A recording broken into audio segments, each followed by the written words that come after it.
AI's power demands are putting nuclear back in the spotlight. Now, Valar Atomics says it's the first company in the US to use an advanced nuclear reactor to actually generate electricity, and then it powered an Nvidia Blackwell chip. It was a small demonstration, but it comes as the two companies announce a partnership to explore nuclear-powered AI systems. And actually, there's a bit more in there as well. Joining us now is Valar Atomics CEO Isaiah Taylor.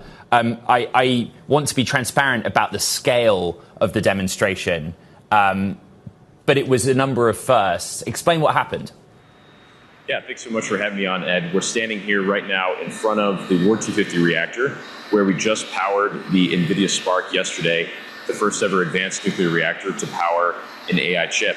And you're right, it was a very small demonstration. This reactor only makes 100 kilowatts. That's very intentional. It's part of our philosophy. We like to move quickly in small steps, right? So this is a small demonstration, but it is a big first. It's also the first time an advanced reactor has been built in American soil outside of the national lab system.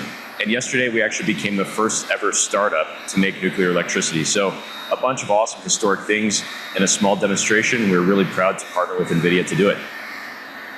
I think what is interesting about this is the technology itself, right? Could you just bring us up to date, Isaiah, on where the sort of technology stands today? I appreciate you've outlined it was a first, but the challenges of scaling, the benefits of using that technology relative to other energy sources.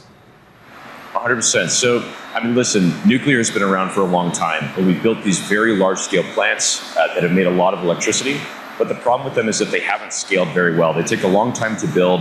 They use a lot of civil infrastructure, and these are things that we're not as good at in the United States anymore. So the philosophy of Valar Atomics is we want to build modular plants that are manufactured. And the other really unique thing is that they are high-temperature reactors. This standing behind us here, this is a high-temperature gas reactor.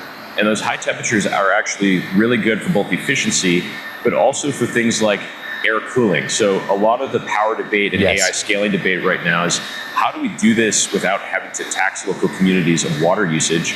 One of the best ways to do that is just to raise the temperature of the reactor. This allows you to reject heat at a higher temperature, which means that you don't need water cooling anymore. And that was part of our announcement yesterday.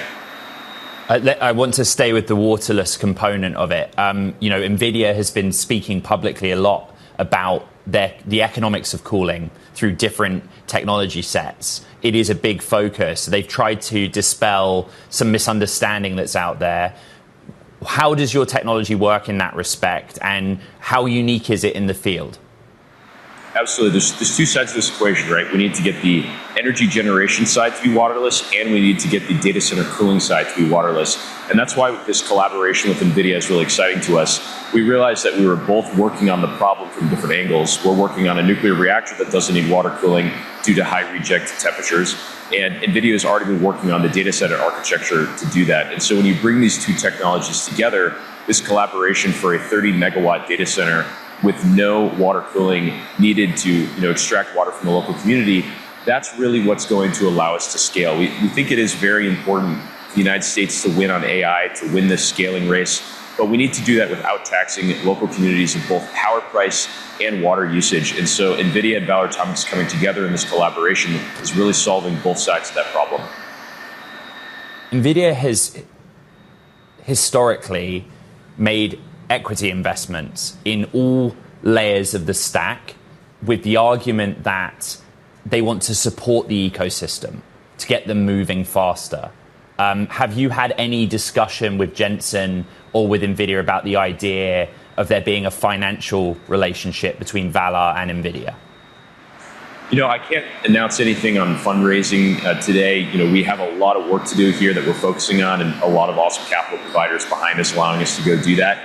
But what I will say is that this collaboration is focused on how do we take the next step of scale, right? I think that Nvidia has done a lot of fundamental work on scaling the compute side and the architecture and their DSX architecture. They've done a lot of this really fundamental work on scale.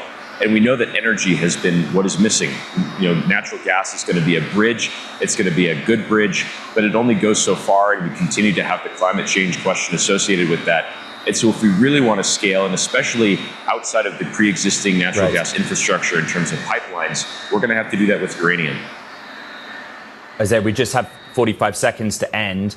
Demo 1, a single spark. What are the milestones that come next in terms of scaling the demo and infrastructure at different levels? Yeah, Valar Atomics likes to take small steps quickly. We're going to go build another reactor. The next one is going to be a lot more powerful than this one. And we'll take the next step in demonstration on the compute side as well. So stay tuned in the next 6 to 12 months.